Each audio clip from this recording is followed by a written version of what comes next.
اعوذ باللہ من الشیطان الرجیم بسم اللہ الرحمن الرحیم 3 رجب المرجب کو بہت بڑی مصیبت کا دن ہے۔ امام علی نقی علیہ السلام کی شہادت کا دن ہے۔ امام علی نقی علیہ السلام کی عمر مبارک 42 سال ہے۔ امام علی نقی علیہ السلام 212 یا 214 ہجری کو امام علی نقی علیہ السلام کی ولادت بشہادت ہوئی ہے، اور امام علی نقی علیہ السلام کی شہادت 254 ہجری کو سامرا میں ہوئی ہے۔ مدینہ چھوڑنے کے بعد امام علی نقی علیہ السلام 11 سال سامرا میں رہے۔ امام علی نقی علیہ السلام کے پاس ایک مکان تھا جس میں امام علی نقی علیہ السلام رہتے تھے، گویا کہ قید تھے۔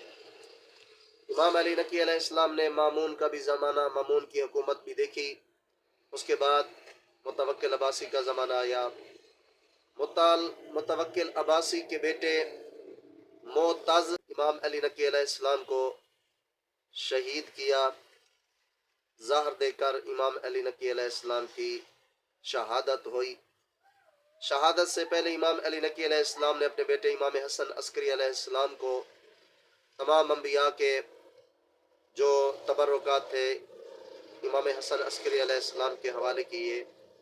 امام علیہ السلام کی شہادت کے اوپر بیٹے امام حسن عسکری علیہ السلام نے گریہ وزاری بھی کی، اپنا گربان بھی چاک کیا، کیونکہ بہت بڑی مصیبت کا دن تھا۔ پیغمبر خدا کے 10ویں وارث اس دنیا سے جا رہے تھے۔ کسی نے اعتراض کیا کہ آپ گربان چاک کیوں کر رہے ہیں؟ امام حسن عسکری علیہ السلام نے فرمایا، آپ کو پتہ نہیں ہے، یہ انبیاء کی سنت ہے۔ موسیٰ نے بھی ہارون کے جانے کے اوپر اپنا گربان چاک کیا تھا۔ امام علی نقی علیہ السلام کی اولاد، امام علی نقی علیہ السلام کی 5 اولادیں ہیں، 4 بیٹے ہیں اور ایک اکلوتی بیٹی ہے۔ پہلے بیٹے کا نام امام حسن عسکری علیہ السلام ہے، جو آپ کے بعد دین حق کے ذمہ دار اور وارث تھے، پیغمبر خدا کے 11ویں وارث بھی ہیں۔ دوسرے بیٹے کا نام جو ہے سید محمد ہے، جس کا روضہ عراق میں بغداد اور سامرا کے درمیان شہر بلد ہے، اس میں موجود ہے۔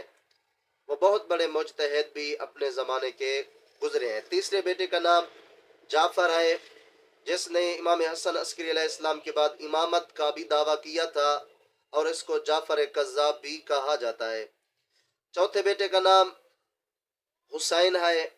یہ بہت بڑے متقی اور پرہیزگار اور عابد تھے۔ اور ایک بیٹی ہے جس کا نام عالیہ ہے، وہ امام علی نقی علیہ السلام کی اکلوتی بیٹی تھی۔ دعا کرتے ہیں امام کی شہادت کے موقع پر مالک کائنات تمام مومنین کی حفاظت فرمائے۔